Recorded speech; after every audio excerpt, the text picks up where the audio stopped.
હાલો યૌવનરમ અલગથી પૂછાય છે યૌવનરમ છે એના ઘણા બધા નામ છે યૌવનરમ તરુણાવસ્થા મુગ્ધાવસ્થા આ બધા એના નામ છે અલગ અલગ બરાબર તમે તરુણાવસ્થા એવું 8મા ધોરણમાં એક શબ્દ ભણી ગયા છો યૌવનરમ એવું ભણી ગયા છો ને હા હવે તરુણાવસ્થા છે એનું નામ હવે થઈ ગયું છે કિશોરાવસ્થા કિશોરાવસ્થા કયો તરુણાવસ્થા કયો મુગ્ધાવસ્થા કયો આ બધી અવસ્થા છે ને એક જ નામ છે ચાર એના નામ છે કેટલા નામ છે ચાર કાં તો પૂછાય યૌવનરમ એકલું કાં તો પૂછાય કિશોરાવસ્થા કાં તો પૂછાય મુગ્ધાવસ્થા અને હજી એક પૂછાય તરુણાવસ્થા શું પૂછાય તરુણાવસ્થા એટલે ટોટલ કેટલા નામ છે ચાર ઈ પૂછાય એટલે જવાબ એક જ આવે યૌવનરમ આપણે તરુણાવસ્થા તરફ એવો પાઠ 8માં આવતો તમારે બરાબર ને એનું અહીંયા એક ક્વેશ્ચનમાં મૂક્યું આખું ચેપ્ટર હતું નહીં ખાલી આપણે શોર્ટમાં એક ક્વેશ્ચનમાં મૂકેલું છે જે ઉંમરે પ્રજનન અંગો ક્રિયાશીલ તેમજ છોકરો અને છોકરી જાતિ રીતે પરિપક્વતા મેળવે તેને યૌવનરમ કહેવાય શું કહેવાય યૌવનરમ કહેવાય અથવા તો એને તરુણાવસ્થા કહેવાય કઈ અવસ્થા કહેવાય તરુણા બે જ શબ્દો યાદ રાખવાના છે પહેલો શબ્દ કયો પ્રજનન અંગો ક્રિયાશીલ બને કયા અંગો ક્રિયાશીલ બને પ્રજનન અંગો ક્રિયાશીલ બને અને છોકરો અને છોકરી શું મેળવે જાતીય પરિપક્વતા મેળવે બે શબ્દો યાદ રાખવાના છે જેને મુગ્ધાવસ્થા તરુણાવસ્થા યૌવનરમ અથવા તો કિશોરાવસ્થા કહેવામાં આવે છે સામાન્ય શારીરિક વૃદ્ધિનો દર ધીમો થવાની શરૂઆત થઈ જાય છે એટલે છગનો છે એ તરુણાવસ્થામાં આવે ત્યાં સુધીમાં એની હાઈટ બોડી છે એટલી જેટલી થવાની હોય એટલી થઈ ગઈ છે પછી વધે ખરી પણ પછી પહેલા જેટલો વૃદ્ધિ થાય એટલી વૃદ્ધિ થાય નહીં એટલે છગનો જ્યારે તરુણાવસ્થામાં પ્રવેશે ખીચામાં હાથ કાઢ લે ટાઈમ તરુણાવસ્થામાં પ્રવેશે પછી આટલી બધી એની હાઈટ વધતી નથી 17 વર્ષમાં એવડો થયો પછીના 17 વર્ષમાં એ પાછો લાંબો થાય નહીં કોઈ દી નો થાય નકર તો મોટી ઈડીંબા લાગે સમજાણું એટલે એનો જે વૃદ્ધિ અને વિકાસ છે એ કેવો થઈ જાય ધીમો થઈ જાય કેવો થઈ જાય ધીમો થાય અને પ્રજનન પેશીઓ પરિપક્વ થાય અને કિશોરાવસ્થાના આ સમયગાળાને શું કહેવામાં આવે યૌવનરમ કહે છે 3 પોઈન્ટ યાદ રાખવાના વૃદ્ધિ દરનો વિકાસ છે ધીમો થાય છોકરો અને છોકરી જાતિ પરિપક્વતા મેળવે પછી પ્રજનન પેશીઓ કેવી બને પરિપક્વ બને અને પ્રજનન અંગો ક્રિયાશીલ બને આટલા પોઈન્ટ યાદ રાખો એટલે વાર્તા પૂરી કિશોરાવસ્થા દરમિયાન થતા સામાન્ય ફેરફારો એટલે નર અને પુરુષ માદા અને સ્ત્રી બંનેમાં કોમન ફેરફારો અમુક થાય છે અલગ અલગ તો થાય જ છે પણ કોમન ફેરફારો અહીંયા લખેલા છે બગલ અને જાંઘની મધ્યમાં જનનાંગી વિસ્તારમાં વાળ ઉગવાની શરૂઆત થાય અને વાળનો રંગ પણ ઘેરો બને છે હાથ પગ તેમજ ચહેરાના ભાગે નાના રોમ ઉગે છે ઊંચાઈ અને વજનમાં વધારો થાય છે છગનો લાંબો થાય જાડો થાય વજન વધે બધું થાય ત્વચા છગનો છગની બે ત્વચા સામાન્ય રીતે તેલી બને છે ને ખીલ ઉદ્ભવવાની શરૂઆત થઈ જાય છે એટલે ચહેરા પર ક્યારેક ખીલ પણ ઉદ્ભવે પછી છગનો દવા લેવા જાય પણ એ અંતઃસ્ત્રાવો એમાં ઉત્પન્ન થતા હોય તરુણાવસ્થામાં એટલા માટે ખીલ ઉત્પન્ન થાય એની દવાની કોઈ જરૂર હોય નહીં પણ છતાંય છગનો શું લે દવા ખીલની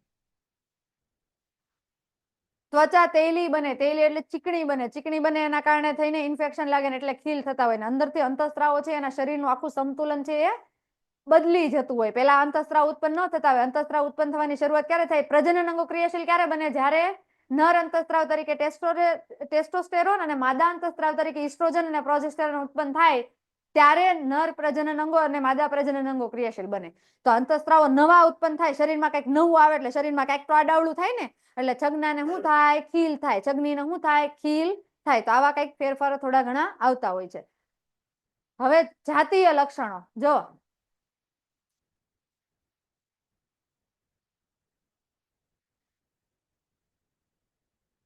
બે બેનો હાથ ઊંચા કરો બિંદુ ને આ બે સિવાય એકે હોમવર્ક નથી લાવ્યા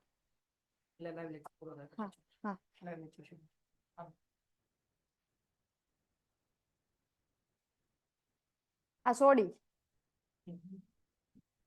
દેખાય ને જો બિંદુ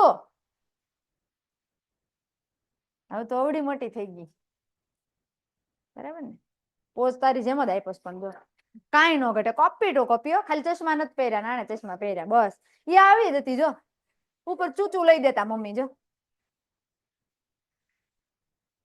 એટલે સોરી આ તો સુઝાન છે યાર ભૂલા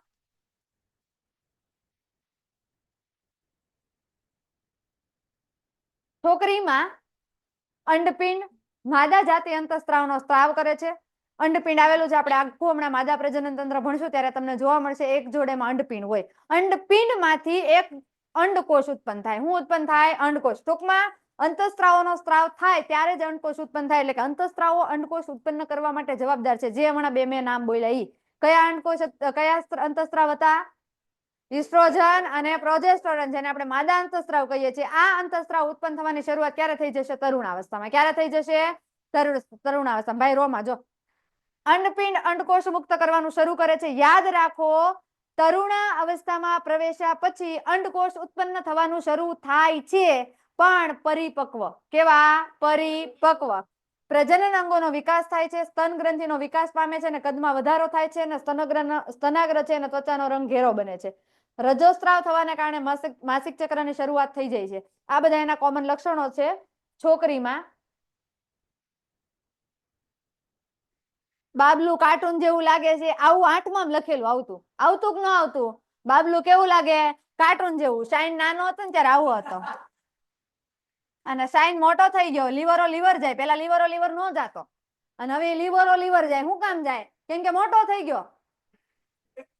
સમજાઈ ગયું ને? જો શુક્રપિંડ નર જાતિ અંતઃસ્ત્રાવનો સ્ત્રાવ કરે. નર જાતિ અંતઃસ્ત્રાવ કયો છે? ટેસ્ટોસ્ટેરોન. કયો છે? ટેસ્ટોસ્ટેરોન. શુક્રપિંડ શુક્રકોષોનું ઉત્પાદન શરૂ કરે અને અન્ય ઘણા ફેરફારો કિશોરાવસ્થામાં થતા હોય. કેવા કેવા? તો કે ચહેરા પર દાઢી મૂછનો વિકાસ શરૂ થાય. જોઈ લો બધાને લાઈવ ઉદાહરણ. હંતામાં આયલા લે તું યાર અત્યારે યુવાન થાય. શરીર વધારે સ્નાયુબદ્ધ બને. 8માં હતું તાર ટેણિયું હતું, નીચે મોટા ભાભા જેવું લાગે પાછળથી. અવાજ કર્કશ અને જાડો બને. એનો અવાજ જોઈ લો તમે, કર્કશ અને જાડો થઈ ગયો. એને આપણને એવું લાગે એનો અવાજ બેહી ગયેલો, પણ છગનાનો અવાજ ખરેખર બેલ નથી. પ્રથમ બોલે તો એવું લાગશે તમને. જોજે કર્કશ થઈ ગયો એનો અવાજ. લાગે છે ને? આ બોલે ને તો આનો કર્કશ થયો નથી. હજી આમાં ચેન્જ આવશે આના અવાજમાં. બરાબર? હજી અયાનના અવાજમાં ચેન્જ આવશે. કાબરમાં આવી ગયો. આમાં ચેન્જ આવશે. હજી આમાંય આવશે, આમાંય આવશે. આ બધા ચેન્જ હજી બાકી છે. ચેન્જ કોનામાં આવ્યા? તો કે આપણો પ્રથમ બંગલા વાળો અને આપણી શાઇન કાઢી લીવરો લીવર. આમાં ચેન્જ આવી ગયા છે. તરુણાવસ્થામાં પ્રવેશી ગયા છે. યાદ રાખો કે તરુણાવસ્થાનો સમયગાળો થોડો ઘણો આડાવડો હોઈ શકે. ફિક્સ ન હોય કે આ જ ઉંમરે 14 ને 1.5 થાય એટલે આવી જ જાય, એવું ન હોય. બરાબર? થોડો ઘણો આડાવડો હોઈ શકે. કેવા રૂપાણી સાહેબ બોલતી નથી, તને કઉ છું આવું હોય એમ. તને તો સાહેબ છો તો સાહેબ જ કેવું પડે, નકર તું બતાડે. ખભા અને છાતીનો ભાગ વિસ્તૃત બને. આમ મોટો ભાભો જો એવો લાગે. શીશના પ્રસંગોપાત મોટું અને સખત અને ઉદ્ધ્વસ્ત થાય છે. આટલા આટલા પરિવર્તનો આમાં આવે. એકા બિંદુ સાગર અને એકા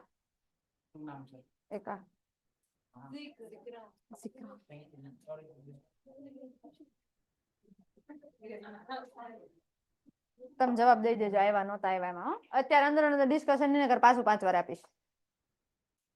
એટલે પેન્ટેડ વાળા શું કહો તમે? પરાગાશયમાંથી ઉત્પન્ન થતો પરાગરજ પુષ્પના. ઓકે, સ્વપરાગની વ્યાખ્યા. ઉમેરા હું ખબર નથી પડતી બેટા તને? આમાં ક્યાં કઈ ખબર પાડવાની? બેન વાંચી લે તોય આવડી જાય એવું છે.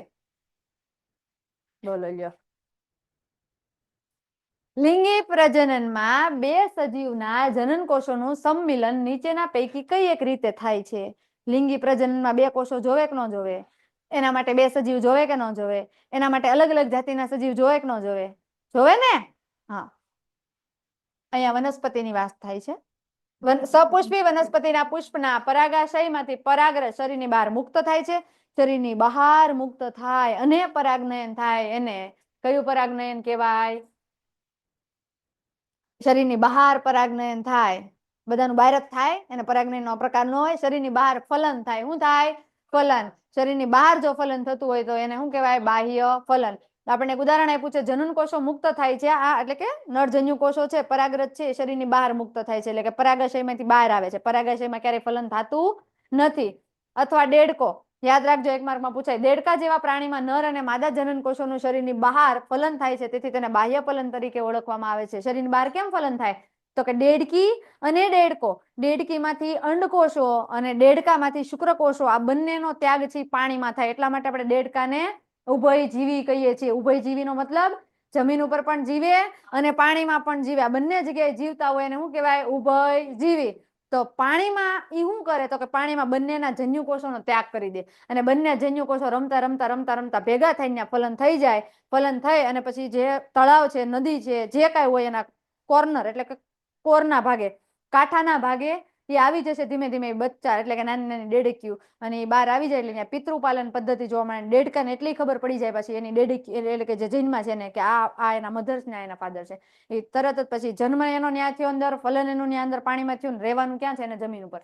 એટલા માટે આપણે એને ઉભય જીવી તરીકે ઓળખીએ. નકર ડેડકા તો તમને વરસાદ આવે ત્યારે જોજો નાની નાની ડેડક્યું ઘણી બધી દેખાય. કેમ દેખાય? તો કે ફલનની ઘટના ક્યાં થાય છે? પાણીમાં, એટલે કે પાણીવાળા ભાગમાં થાય છે. એટલા માટે ડેડક્યુનું પ્રમાણ ચોમાસામાં વધી જાય. કોઈ ઉનાળામાં ડેડક્યુ જોઈએ એટલે ઘરમાં રખડતી હોય? ન હોય ને. શું કામ ન હોય ખબર પડી?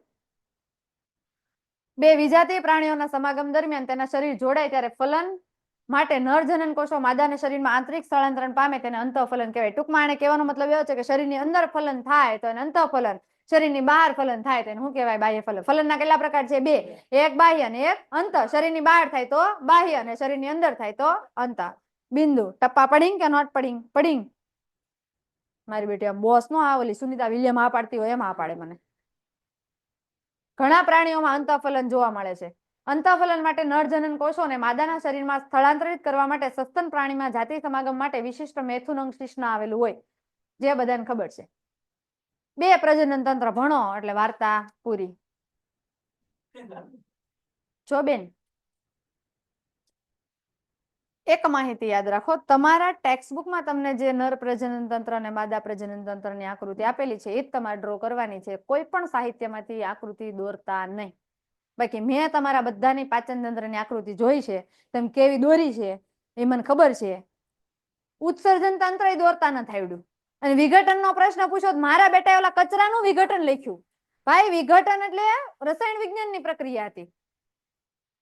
તમને એટલે તો અમે કઈ મરી જઈએ છીએ કે સેક્શન બી ની અંદર પહેલો પ્રશ્ન છે કેમિસ્ટ્રીના ચેપ્ટરમાંથી પૂછવાનો. તો ભાઈ તમે છેલ્લા પ્રશ્નમાંથી ક્યાંથી લઈ આવો છો? વિઘટન એનું પૂછ્યું તું, કેમિસ્ટ્રીનું લખ્યું, એનું પર્યાવરણનું. જૈવિક વિઘટન ને અજૈવિક પણ તારું એ નથી પૂછ્યું. તને રસાયણ વિજ્ઞાનનું પૂછ્યું છે એ લખવાનું જ. આ અર્થના અનર્થ જ કર્યા અમુકે તો.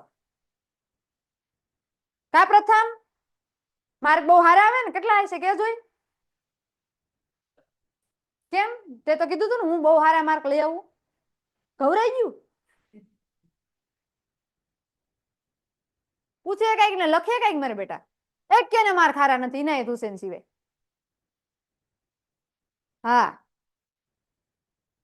હમણાં ખમો તમે.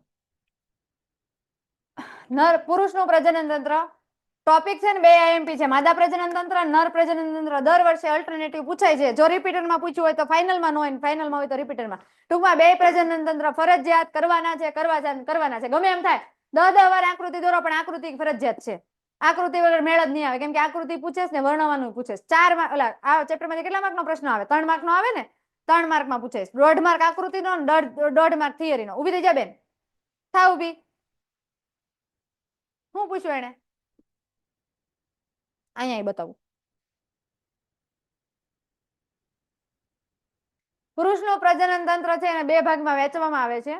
એક જે ભાગ છે એને કહેવામાં આવે છે શુક્રકોષોનું ઉત્પાદન કરતું અંગ, અને એક જે ભાગ છે એ શુક્રકોષોને ફલનાવસ્થા સુધી પહોંચાડનારા અંગો. મેઇન 4 ભાગ આપણે યાદ રાખવાના છે. મેઇન 4 ભાગ. આ બે ભાગ તમે અલગ અલગ ન લખો તો વાંધો નથી, પણ તમારે મેઇન મુખ્ય 4 ભાગો યાદ રાખવાના છે. અને આકૃતિ શેમાંથી ડ્રો કરવાની છે? પાઠ્ય પુસ્તકમાં હેલામ હેલી આકૃતિ આપેલી છે. મહેરબાની કરીને યુટ્યુબનો સહારો ન લ્યો, બીજા કોઈ સાહિત્યનો સહારો ન લેતા. ટેક્સ્ટબુકમાં વેલ એન્ડ સારામાં સારી આકૃતિ છે આપણને આપી સરકારે, એ જ આકૃતિ દોરવાની. માદા પ્રજનન તંત્ર અને નર પ્રજનન તંત્ર બંનેની. શુક્રકોષો ઉત્પાદન કરતું અંગ કયું? શુક્રપિંડ. તમને એવું કે આકૃતિ દોરો ને શુક્રપિંડ વર્ણવો. સમજાઈ ગયું? એટલે આકૃતિ તો દોરવાની જ આવશે, ફરજિયાત છે. એમાં કોઈ હાલશે જ નહીં. ગયા વર્ષે નર પ્રજનન તંત્ર પૂછાણું હતું, 2023 માં પૂછાણું હતું માદા પ્રજનન તંત્ર, એના પહેલાના વર્ષે પૂછાણું હતું નર પ્રજનન તંત્ર. બે માંથી એક તો આવે જ છે, ફાઇનલ જ છે. એટલે આપણે કરવાનું જ છે. શુક્રપિંડ હોય ક્યાં? ઉદર ગુહાની બહારના ભાગમાં. એનું સ્થાન છે. શું છે? સ્થાન. હોય ક્યાં? ઉદર ગુહાના બહારના ભાગમાં. ઉદર ગુહા ક્યાં આવેલી છે? તો કે પેટના નીચેનો ભાગ છે એને ઉદર ગુહા કહેવાય. આ ઉદર ગુહાના ભાગમાં શું આવેલું છે? શુક્રપિંડ. શું આવેલું છે? શુક્રપિંડ. એ વૃષણ કોથળીમાં એક જોડ શુક્રપિંડ આવેલા છે. શુક્રપિંડ કેટલા આવેલા છે? એક જોડ. એક જોડ એટલે કેટલા? કેમાં આવેલા છે? વૃષણ કોથળીમાં. શેમાં આવેલા છે? વૃષણ કોથળીમાં. કેટલા જોડ? એક જોડ. તો શુક્રપિંડ ક્યાં છે? તો કે ઉદર ગુહામાં. ઉદર ગુહામાં વૃષણ કોથળી આવેલી છે. વૃષણ કોથળીની અંદર એક જોડ શુક્રપિંડ આવેલા છે.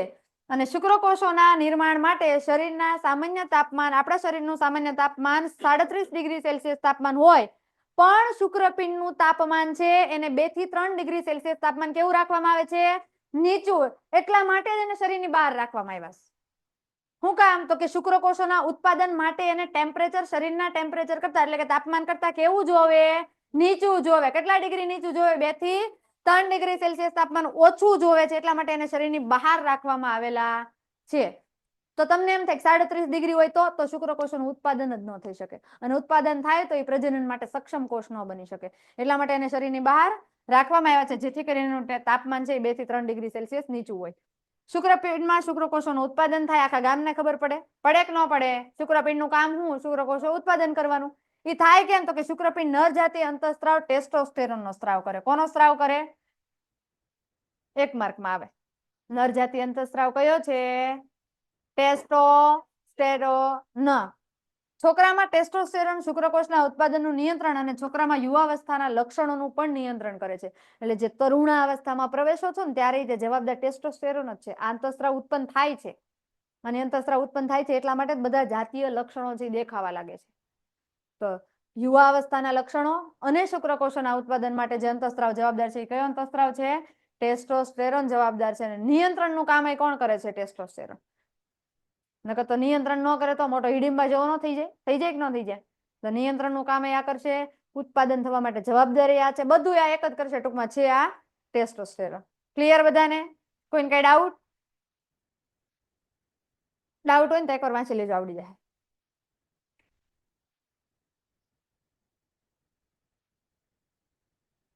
રુદ્ર, તું છે ને ગૂગલમાં સર્ચ કરજે એટલે તને ખબર પડી જાય.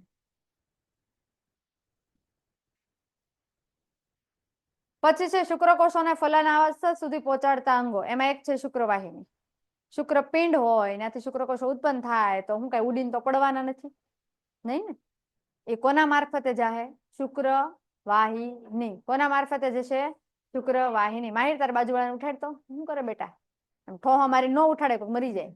નાખી કોણ એક ફેરવીને. જાય મારો ભાઈ જાય. મને ખબર તને આવડે પણ ફોર્માલિટી. શુક્રપિંડમાંથી ઉત્પન્ન થતા શુક્રકોષોનું વહન કોના દ્વારા થાય છે?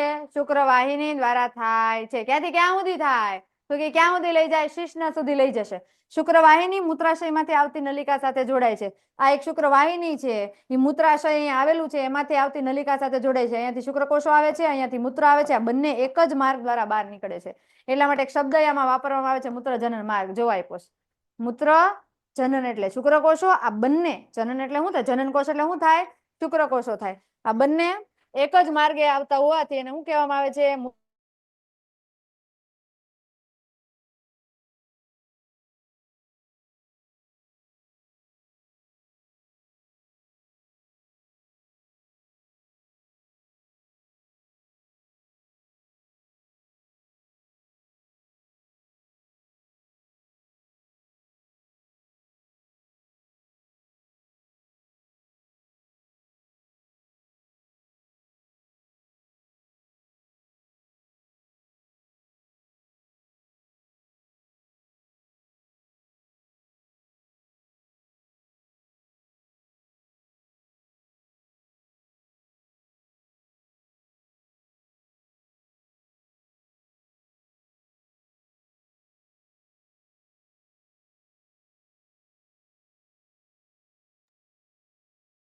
હા, કઈ બેન?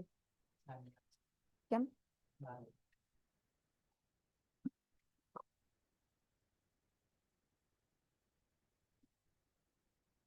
હા તો જાઓ, વયા જાઓ. હા જાઓ, કરાઈ દે.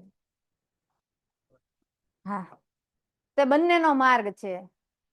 એક જ માર્ગેથી આ અને આ બંનેનું વહન થાય. એટલા માટે એને હું કયો માર્ગનું નામ આપ્યું છે? મૂત્રજનન માર્ગ. 1 માર્કમાં પ્રશ્ન પૂછાણો તો લગભગ કોકે મને બતાવ્યો હતો. મૂત્રજનન માર્ગ કોને કહેવાય? બરાબર. પછી છે સહાયક ગ્રંથિ. સહાયક ગ્રંથિ એટલે સહાયનું કામ કરે. એનો મેઇન રોલ કઈ છે નહીં. શું કરે? સહાયક ગ્રંથિ એટલે સહાયનું કામ કરે. જેમ આપણે પાચન તંત્ર ભણ્યા હતા એમાં સહાયક ગ્રંથિ તરીકે યકૃત, પિત્તાશય અને સ્વાદુપિંડ આ 3 સહાયક ગ્રંથિઓ છે. એવી રીતે અહીંયા પણ એક સહાયક ગ્રંથિ છે જેને આપણે પ્રોસ્ટેટ ગ્રંથિ કહીએ છીએ અને એક છે શુક્રાશય. શુક્રવાહિનીના માર્ગમાં વચ્ચે જ આવે, રોડે જ આવે. જો આ શુક્રવાહિની અહીંયાથી જાય છે, અહીંયા એક ગ્રંથિ આવે છે એને કયું કહેવાય છે? શુક્રાશય. જો દેખાણ્યા ગ્રંથિ શુક્રાશય અને આ ગ્રંથિ છે આ ભાગમાં જે આવડિયા ગ્રંથિ છે એને કઈ ગ્રંથિ કહેવાય?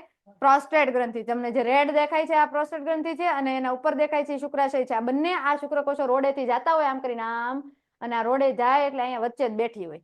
એ બે સહાયકનું કામ કરે, સહાય કરે. કઈ રીતે સહાય કરે? તો કે આ ગ્રંથિ છે એમાં સ્ત્રાવ ઠલવાય છે. સ્ત્રાવ કોનો ઠલવાય? શુક્રકોષોનો. કેમ કે શુક્રપિંડમાંથી એકલા શુક્રકોષો ઉત્પન્ન થઈને જ ગયા હશે આગળ, એનો સ્ત્રાવ આ બંને ગ્રંથિમાં ઠલવાશે તેથી શુક્રકોષો પ્રવાહી માધ્યમમાં આવશે. શેમાં આવશે? પ્રવાહી માધ્યમમાં. તમે તમારી ટેક્સ્ટબુકમાં વાંચશો તો એવું લખેલું છે કે પ્રવાહી ચીકણા પદાર્થનો શુક્રકોષો સાથે ભળી જાય છે અને ભળી જઈને એને સરળતાથી આમાં લખ્યું છે આ સ્ત્રાવના કારણે શુક્રકોષોનું સરળતાથી સ્થળાંતરણ થાય છે અને આ સ્ત્રાવ શુક્રકોષોના હલનચલન માટે જરૂરી છે અને હલનચલન માટે પૂરતું પોષણ પણ પૂરું પાડે છે. સહાયક ગ્રંથિનું કામ શું? તો કે એક તો પ્રચલન કરવા માટે સારી રીતે જવાબદાર છે, બીજું પોષણ આપે. કોને પોષણ આપે? શુક્રકોષોને. કોને પોષણ આપે? શુક્રકોષોને. કારણ કે એને આગળ જવાનું છે, પ્રચલન કરવાનું છે. પ્રચલન માટે ઉર્જા જોશે, ઉર્જા એટલે પોષણ જોશે ને પોષણ કોણ આપશે? પ્રોસ્ટેટ ગ્રંથિ અને શુક્રાશય. આ બે પોષણ કોને આપે છે? શુક્રકોષોને. બરાબર, આટલું એનું કામ છે, બીજું એનું કઈ કામ નથી સહાયક ગ્રંથિ. કોઈને કઈ ડાઉટ આમાં? મુદ્દા સર મુદ્દા આમ જ હોવા જોઈએ. અહીંયા પેપર લખો ને તો મુદ્દા આમ જ હોવા જોઈએ અને આ બે પ્રશ્નો પૂછાઈ જાય તમને ગમે ત્યારે. મુદ્દા આમ જ હોવા જોઈએ, મુદ્દામાં ફેર પડવો જ ન જોઈએ. મુદ્દા ફેર પડ્યા એટલે તમને 10-10 વાર લખવા આપીશું.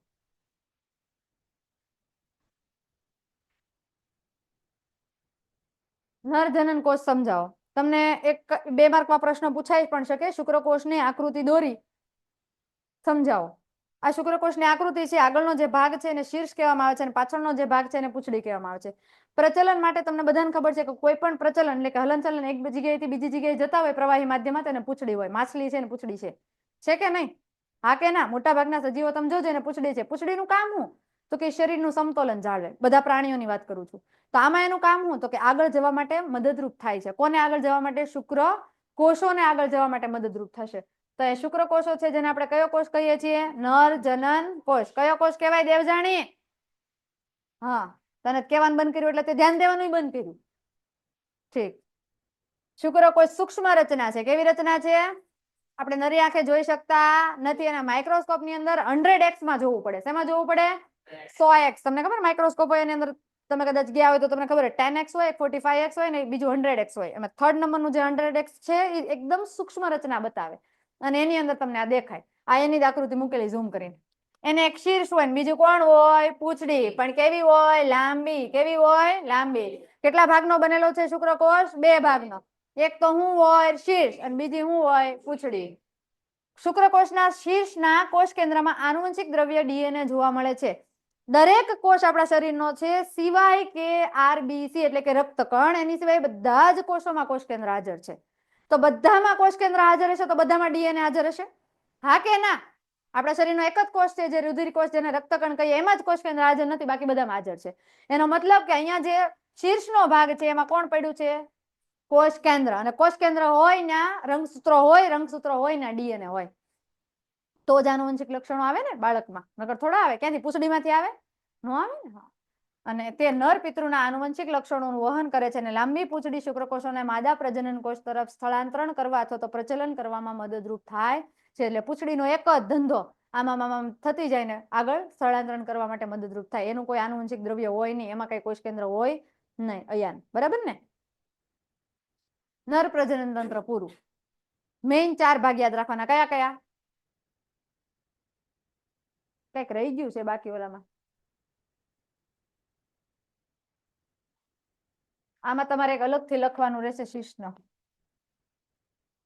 બરાબર, અલગથી લખવાનું રહેશે તમારા મટીરિયલમાં. કેમાં કઈ હશે શીર્ષનું કામ શું? શુક્રકોષોને માદા શરીરમાં ઠાલવવા માટેનું અંગ જેને શીર્ષ કહેવામાં આવે. બીજું કાંઈ લખવાનું નથી. રેડી? આટલા ભાગ યાદ રાખવાના છે. આમાં આપેલું જ છે. પહેલું સૌથી પહેલા શુક્રપિંડ ઉદર ગુહામાં આવેલું છે. વૃષણ કોથળીની અંદર રક્ષાયેલું છે. 2 થી 3 ડિગ્રી સેલ્સિયસ તાપમાન એનું ઓછું છે શરીરના તાપમાન કરતા. શરીરનું તાપમાન 37 ડિગ્રી હોય તો એનું કેટલું હોય? એનાથી 2 થી 3 ડિગ્રી ઓછું હોય. શું કામ? તો કે પ્રજનન કોષો એટલે કે શુક્રકોષો છે એના ઉત્પાદન માટે 2 થી 3 ડિગ્રી ઓછું રાખવામાં આવે છે. 1 માર્કમાં પ્રશ્ન પૂછાય છે આવડો. શુક્રપિંડ છે એમાંથી નર જાતિ અંતઃસ્ત્રાવ ઉત્પન્ન થાય. કયો છે? ટેસ્ટોસ્ટેરોન, જે શુક્રકોષોના ઉત્પાદન માટે અને નિયંત્રણ માટે જવાબદાર છે. શુક્રપિંડ પૂરું. શુક્રપિંડમાંથી પછી જે નળી જેવી રચના નીકળે જેને શું કહેવાય? શુક્રવાહિની. યાદ રાખો, શુક્રપિંડ છે એક જોડ છે, જ્યારે શુક્રવાહિની એક જ છે.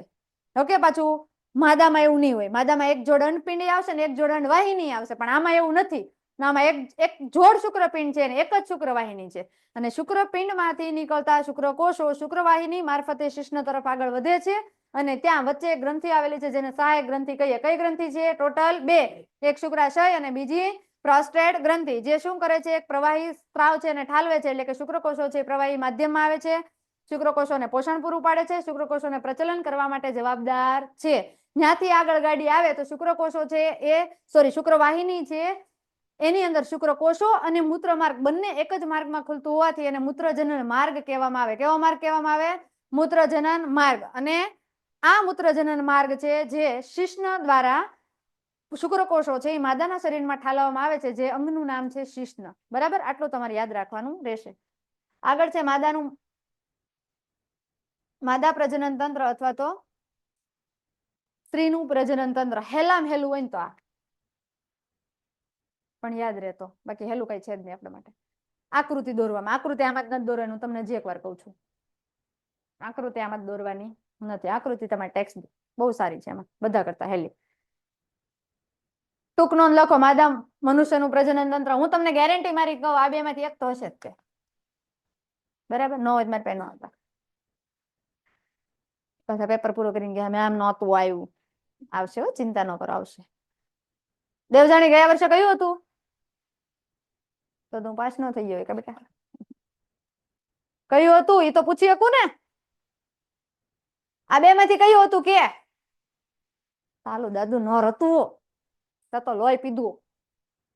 માદા છે ને લિપિતલમાં હતું, ફાઇનલમાં નલ હતું. કેમ આવું તલે? માંદા જ છેલા ભાઈ બધા.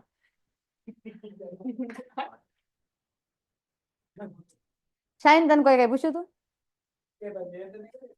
નાયક ને ફેરવીને હા એમ એ કે મને કોક આમ છૂટ આપવું જોવે, હું વાટ જોઈને જ બેઠો છું. બરાબર ને? ઉએશ. માદા મનુષ્યનું પ્રજનન તંત્ર ધ્યાન આપો મહેરબાની કરીને. સ્ત્રીનું પ્રજનન તંત્ર હું ધરાવે? પેલા તેના ભાગના નામ. એક જોડ અંડપિંડ. એક જોડ એટલે કેટલા? બે. અહીં જો, એક આ અને એક આ. કેટલા થયા? બે. એટલે એક જોડ થયા.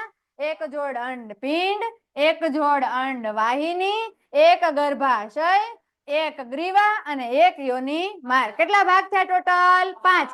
એમાં ગ્રીવાનું કાંઈ કામ છે નહીં, હાવ નવરીનું છે. જો, એક જોડ અંડપિંડ, એક જોડ અંડવાહિની, એક ગર્ભાશય, એક ગ્રીવા અને એક યોની માર્ગ. કયો કે દ્વાર કયો? બે શબ્દો હરખા થાય. ઘણી બધા મટીરિયલમાં દ્વાર લખ્યું, તમને એમ થાય માર્ગ ને દ્વાર બધું હરખું જ થાય ભાઈ. સમજાણું? ગુજરાતી કઈક આની કનેક્ટેડ છે. તું મને કાનમાં કે તાર જે કેવું હોય નહીં.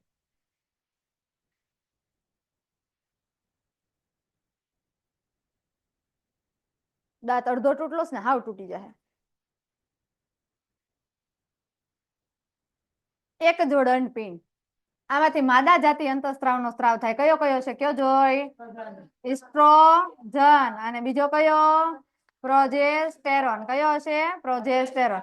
એન ધંધો હું તો કે અંડકોષ ઉત્પન્ન કરાવવાનો. હું ઉત્પન્ન કરાવવાનો? અંડકોષ. તો યાદ રાખો, માદા જાતિ અંતઃસ્ત્રાવ કયા કયા છે? ઇસ્ટ્રોજન અને પ્રોજેસ્ટેરોન. એ ઇસ્ટ્રોજન અને પ્રોજેસ્ટેરોન છે એ માદા જાતિ અંતઃસ્ત્રાવ છે, જે અંડકોષ ઉત્પન્ન કરવા માટે જવાબદાર અંતઃસ્ત્રાવ છે. હું ઉત્પન્ન કરવા માટે? અંડકોષ. યાદ રાખો, અંડકોષ અને અંડવાહિની જોડાયેલા નથી. આકૃતિમાં ટેક્સ્ટ બુકમાં જોડાયેલા જ આપ્યા છે. તમે દુનિયાની કોઈ પણ આકૃતિ જો બધામાં જોડાયેલા છે, પણ ખરેખર જોડાયેલા નથી. એની વચ્ચે માઇનોર જગ્યા છે. માઇનોર એટલે બહુ ઓછી જગ્યા છે. બરાબર? હમણાં આમાં લખેલું સારું બધું. પેલા તો અંડપિંડ બે બાજુ જો દેખાય, પીળું પીળી અંડપિંડ છે. સ્ત્રીની ઉદર ગુહામાં જેમ પુરુષની અંદર ઉદર ગુહામાં શુક્રપિંડ આવેલા હતા, એવી જ રીતે માદામાં પણ ઉદર ગુહામાં કોણ આવેલા છે? એક જોડ અંડપિંડ. કોણ આવેલા છે? એક જોડ અંડપિંડ. એટલે સ્થાન યાદ રહી ગયું. બેમાં કોમન સ્થાન જ છે. માદા જનન કોષો અંડપિંડમાં નિર્માણ પામે છે, એટલે કે ઉત્પન્ન થાય છે. અંડપિંડ માદા જાતિ અંતઃસ્ત્રાવો એટલે કે ઇસ્ટ્રોજન અને પ્રોજેસ્ટેરોનનો સ્ત્રાવ કરે છે. કરે કે ન કરે? તમે ના પાડો તોય કરે. છોકરીના જન્મ સમયથી જ અંડપિંડ હજારો અપરિપક્વ અંડપુટિકાઓ ઉત્પન્ન કરે જ છે. એટલે જ્યારથી બાળકી જન્મે છે ત્યારથી અંડકોષો તો ઉત્પન્ન થાય જ છે. નરની જેમ નથી. નરમાં શું થાય તો કે જ્યારે તરુણાવસ્થામાં પ્રવેશે અને ટેસ્ટોસ્ટેરોન ઉત્પન્ન થાય પછી જ શુક્રકોષો ઉત્પન્ન થાય. આમાં એવું નથી. આમાં શું છે તો કે જ્યારથી જન્મે ત્યારથી અંડપુટિકાઓ એટલે કે એક પ્રકારના અંડકોષો જ તે પણ એ અપરિપક્વ છે ને એટલા માટે નામ આપ્યું છે અંડપુટિકાઓ. સમજાણું? ઈ છે અંડકોષો જ તે પણ અપરિપક્વ છે એટલે નામ આપ્યું છે અંડપુટિકાઓ. હજારો ઉત્પન્ન થાય ત્યારથી જ્યારથી બાળકી જન્મે ત્યારથી હજારો અંડપુટિકાઓ ઉત્પન્ન થાય છે પણ એના જન્મ સમયથી જ. પણ પછી એવું નથી થતું. હજારો ઉત્પન્ન નથી થતી તો પછી શું થાય તો કે યૌવન રંભ, તરુણાવસ્થા, મુગ્ધાવસ્થા, કિશોરાવસ્થામાં પ્રવેશે પછી કેટલાક અંડકોષો પરિપક્વ થવાની શરૂઆત થઈ જાય છે. અને યાદ રાખો બે અંડપિંડથી વારા ફરતી હંપીને એક એક અંડકોષ ઉત્પન્ન કરે છે. પહેલી વાર આમાંથી ઉત્પન્ન થયો, બીજી વાર આમાંથી થાય, બીજી વાર આમાંથી થયો, પહેલી વાર આમાંથી થાય. સમજાણું? એટલે વારા ફરતી અલ્ટરનેટિવ બંને અંડપિંડ વારા ફરતી પ્રતિ માસ. ઈ પાછું યાદ રાખવાનું પ્રતિ માસ 28 દિવસે. બરાબર? પ્રતિ માસ શબ્દ વાપરો તો વાંધો નથી. 28 દિવસ બાકી શબ્દ વાપરવો પડે. પ્રતિ માસ એક અંડકોષ ઉત્પન્ન કરે. કોણ એક અંડકોષ ઉત્પન્ન કરે? અંડપિંડ. એકવાર અહીંયાથી થયો, બીજી વાર ક્યાંથી થાય? અહીંયાથી. શાઈન હું જે બોલી ને લાસ્ટમાં બોલ બેટા. છેલ્લે હું જે બોલી વાક્ય એ વાક્ય તું બોલ. અંડપિંડનો સ્ત્રાવ કરે તમને ખબર? સ્ત્રાવ થાય અહીંથી આમ. એટલે કેમ? પરિપક્વ થાય. ઠીક પરિપક્વ થાય. જો અહીંયા પરિપક્વ થઈ જાય. હવે પરિપક્વ થયું યાર. તમને ખબર પડી? અત્યાર સુધી પરિપક્વ નહોતું. એમાં તો હતું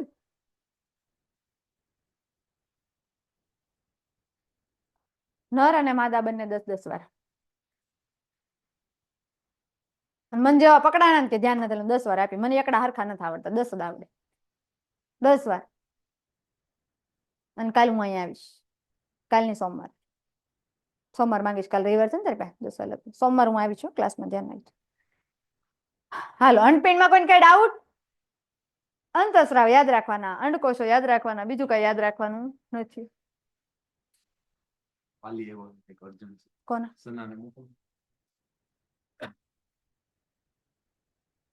સના કુરેશી તમે જ છો?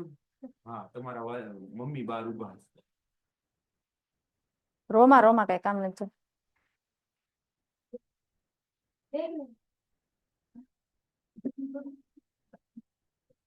રીવડાઈ દેહો છોકરીને બિચારી. અંડવાહિની ને ફેલોપિયન નલિકા કહેવાય. અંડવાહિની કયો કે ફેલોપિયન નલિકા કયો બે શબ્દો સરખા જ છે. એક જોડ અંડવાહિની હોય. કેટલા જોડ અંડવાહિની હોય શાઈન? એક જોડ એટલે કેટલી થાય? હે? 2. અંડપિંડ કેટલા હોય? હે? 2 અંડપિંડ હોય. પેલા ટોલા ખંજવાળ લે. અંડપિંડ કેટલા હોય? બોલ ફટાફટ. 2 હોય. 2 અંડપિંડ હોય. શુક્રપિંડ કેટલા હોય તો?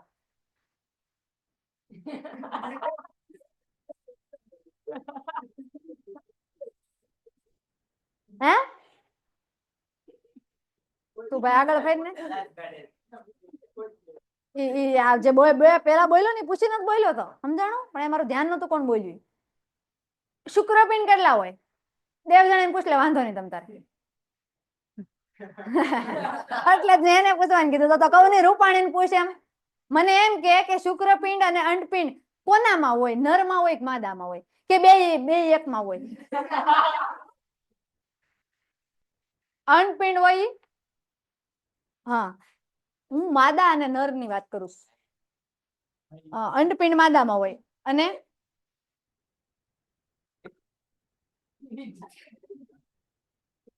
કેટલો હુનહાર સ્ટુડન્ટ જોવો તમે.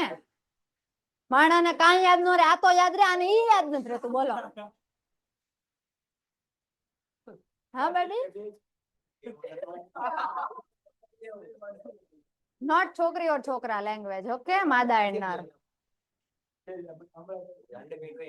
હા શુક્રપિંડ નરમાં હોય. ઓકે હાલ શુક્રપિંડ હોય કેટલા?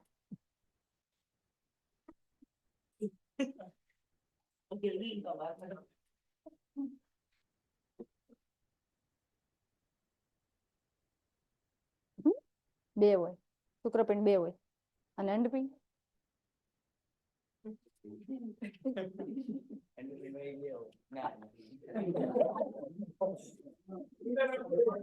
તો 10 વાર લખી નાખજો એટલે તને પાક્કું યાદ રહી જાય કોણ બે હોય ને કોણ એક હોય. સમજાણું? હે રામ, મેં એવા માણસો જોયેલા છે કે આખું સાયન્સ પૂરું થાય ને તો એના 2 ટોપિક જ યાદ હોય, બીજું કાંઈ યાદ ન હોય. આ માણસને 2 ટોપિક યાદ નથી. બોલો કેટલો તો હુનાર, પહેલી વાર આવું મારી યાર બને છો ભાઈ. હાલો, એક જોડ અંડવાહિની હોય તે અંડપિંડ સાથે જોડાયેલી નથી. સમજાણું? અંડપિંડ સાથે જોડાયેલી નથી. આપણને તમને એમ આકૃતિમાં જોડાયેલી આપી, ભલે આપી પણ જોડાયેલી નથી. એની વચ્ચે જગ્યા છે થોડી. શું છે ભાઈ શાઈન? પાતળી અંડવાહિનીના માર્ગે અંડકોષ અંડપિંડ થી ગર્ભાશય સુધી જાય છે. એટલે કે આ અંડપિંડ છે ને આ અંડપિંડમાં અંડકોષો ઉત્પન્ન થાય પછી અહીંયા થોડી વચ્ચે જગ્યા છે, એનું સ્થળાંતરણ થાય છે અંડવાહિનીમાં. આ અંડવાહિની મારફતે અહીંયા ગર્ભાશયમાં અંડકોષ છે સ્થળાંતરણ પામે છે. પણ ઈ પેલા યાદ રાખો, જો અહીંયાથી શુક્રકોષ આવ્યો તો યોની માર્ગમાં થઈને, ગ્રીવામાં થઈને, ગર્ભાશયમાં થઈને અંડવાહિનીમાં શુક્રકોષ આવશે. શું કામ? તો કે ફલન માટે. એના માટે આવશે? ફલન માટે. જો નથી આવતો તો શું થાય? તો કે અંડકોષ થી ગર્ભાશયમાં આવે. ક્યાંથી ક્યાં આવે? તો કે અંડપિંડમાં થઈને અંડવાહિનીમાં, અંડવાહિનીમાં થઈને ક્યાં આવે? ગર્ભાશયમાં. આટલું યાદ રાખો. અને અંડવાહિનીના અગ્રછેડા પાસે શુક્રકોષ વડે અંડકોષનું ફલન થાય. ક્યાં ફલન થાય? અહીંયા. કોના છેડા? અગ્રછેડા તરફ. અંડવાહિનીના અગ્રછેડા તરફ અહીંયાથી શુક્રકોષ આવે તો અહીંયા ફલનની ઘટના થાય, બાકી થાય નહીં. તમને 1 માર્કમાં પ્રશ્ન પૂછાય, ફલન ક્યાં થાય? ગર્ભાશયમાં થાય કે અંડવાહિનીમાં થાય? ક્યાં થાય? અંડવાહિનીમાં. એની પ્રોબ્લેમ? નો પ્રોબ્લેમ. ઓકે, તો યાદ રાખો, ફલનની ઘટના ક્યાં થાય? અંડવાહિનીમાં.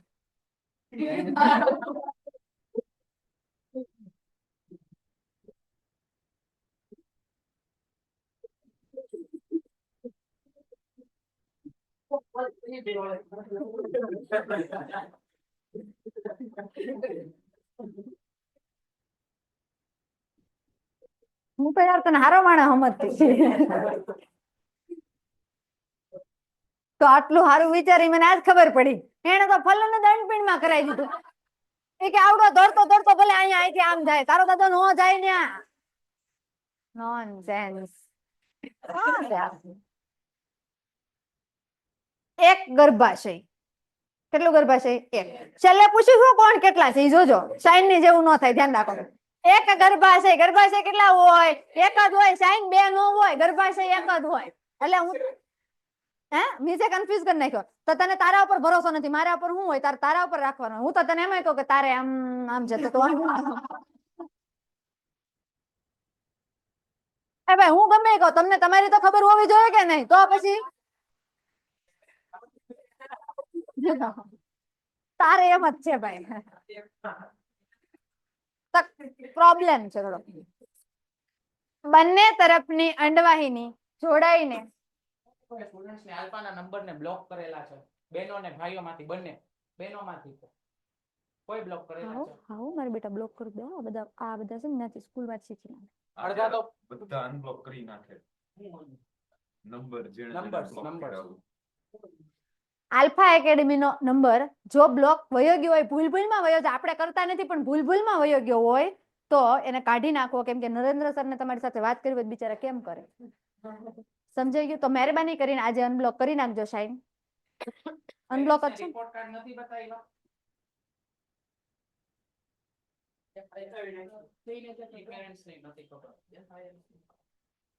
એમાં હું પછી તમને સોલ્યુશન આપું, એનું તમને ચિંતા શું કરો. હાલો, બંને તરફની અંડવાહિની શાઈન ગાડી જોડાઈને નાજુક પોચી સ્થિતિસ્થાપક એટલે પેલા શરૂઆતમાં નાનું હોય, જયારે ગર્ભ એની અંદર સ્થળાંતરણ ન થયું હોય ત્યારે ગર્ભ જેમ જેમ મોટું થતું જાય એમ ગર્ભાશય પણ કેવું થતું જાય? મોટું.